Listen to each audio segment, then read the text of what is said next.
खैराबाद एक छोटा सा गांव था। चारों ओर हरियाली, कुएं, खेत और मिट्टी की सौंधी सुगंध। इसी गांव में रहता था राघव, एक साधारण किसान पर असाधारण सोच वाला युवक। चेहरे पर तेज, आंखों में सपना और सीने में एक आग जो उसे औरों से अलग करती थी। माँ बाप का साया बचपन में ही उठ गया था। उसे पालने वाली बुआ थी, हरिदासी, वृद्ध लेकिन स्नेहमयी। उसने राघव को अपने बेटे से पढ़कर पाला। कभी भूखा रही, पर राघव की किताबें छूटी नहीं। राघव ने गांव के पाठशाला में पढ़ाई की थी। उसके गुरुजी कहते, अगर इस लड़के को पढ़ने का मौका मिला तो यह नाम रोशन करेगा। लेकिन हालात ने उसे खेतों से बांध लिया। वह हल चलाता, फसल काटता और कभी-कभी गांव के बच्चों को पढ़ा भी देता। गांव में ठाकुर प्रताप सिंह नामक एक जमींदार था। बहुत जमीन थी उसके पास, पर दया नहीं थी। उसका मानना था कि गरीबों को बस आदेश देना चाहिए, उनके अधिकारों की बात करना बगावत कहलाता है। उसकी एक ही बेटी थी, शारदा। ठाकुर की छाया में पली बड़ी, पर उसके विचार पिता से बिल्कुल विपरीत थे। उसने शहर में शिक्षा पाई थी, बीए पास की थी, पर गांव की हालत देखकर उसका हृदय करुणा से भर उठता था। जब शारदा गांव लौटी, तो उसने देखा कि राघव अब भी उसी ईमानदारी और मेहनत के साथ लगा हुआ है। वह लोगों की मदद करता था, बीमारों की सेवा करता, पंचायत में न्याय की बात करता। धीरे धीरे शारदा के मन में उसके लिए सम्मान उत्पन्न हुआ, जो धीरे धीरे आकर्षण में बदलने लगा। राघव को भी शारदा की विद्वत्ता और करुणा प्रभावित करती थी। लेकिन वह जानता था, हमारा और उनका मेल सूर्य और दीपक जैसा है। वे जमींदार है, मैं खेतीहर मजदूर। इसलिए वह अपने मन के भावों को भीतर ही दबा कर रखता। एक दिन गांव में बुरी खबर फैली। हैजा फैल गया, लोग मरने लगे। गांव के बाहर जाने वाले रास्ते बंद कर दिए गए। डॉक्टर, वैद्य कोई नहीं आया। ठाकुर प्रताप सिंह को जैसे ही खबर मिली, वह तुरंत शारदा को लेकर शहर जाना चाहा, पर शारदा ने मना कर दिया। पिताजी, मैं गांव में रहकर लोगों की सेवा करना चाहती हूं, मुझे मत रोकिए। ठाकुर ने बहुत समझाया। बेटी, ये काम तुम्हारा नहीं है, तुम्हारी जान कीमती है। शारदा बोली, जिस समाज ने मुझे पढ़ाया लिखाया, क्या मैं उस पर संकट की घड़ी में पीठ फेर लूं? नहीं पिताजी, मैं नहीं जाऊंगी। ठाकुर ने गुस्से में कहा, अगर तुम नहीं चलोगी तो आज से तुम मेरी बेटी नहीं।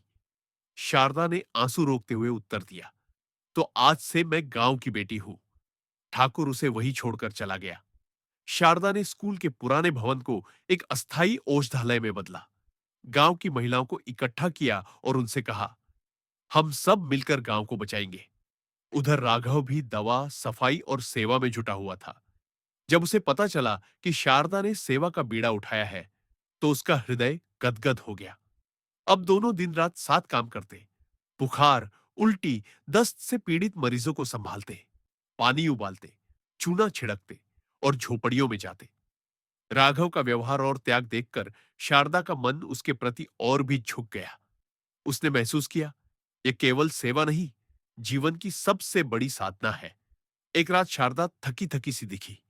राघव ने पूछा, आप आराम क्यों नहीं करती?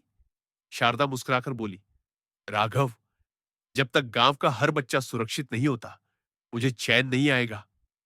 राघव उसे चुपचाप देखता रहा। उस चेहरे पर थकान थी, पर आंखों में एक चमक थी, जैसे कोई दीपक आंधी में भी जल रहा हो।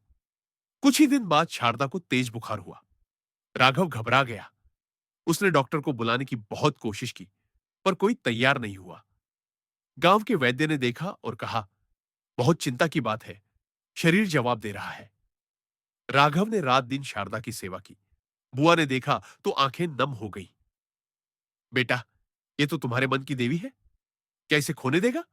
राघव बोला, नहीं बुआ, मैं जान देकर भी इसे बचाऊंगा। पर भाग्य को कुछ और मंजूर था। एक रात शारदा ने धीरे से राघव का हाथ थामा और कहा, राघव, मैं शायद नहीं बच सकूं, लेकिन वादा करो, इस सेवा को जारी रखोगे। राघव की आंखों से आंसू बह निकले।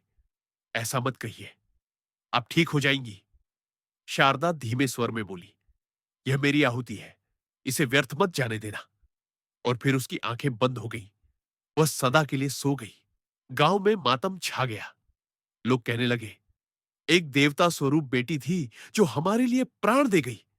राघव जैसे शून्य में डूब गया था, पर उसने रोना नहीं चुना।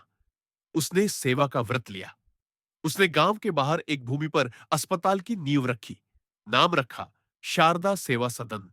वह कहता, इस भवन में सेवा है, तप है और उस स्त्री की आत्मा है जिसने अपनी जान देकर हम सबको जीवन दिया। अब गांव में कोई बीमार होता तो राघव खुद उसकी देखभाल करता, बच्चों को पढ़ाता, महिलाओं को स्वावलंबी बनाता और हर रोगी को दवा के साथ कहता, यह शारदा की आहुति है, इसे नमन करो।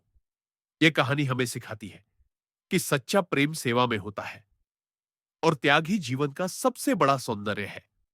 शारदा ने अपने प्राण देकर जो दीप जलाया, वह एक पीढ़ी को उजाला दे गया। राघव ने अपनी भावना को कर्म में बदलकर एक नई राह दिखाई।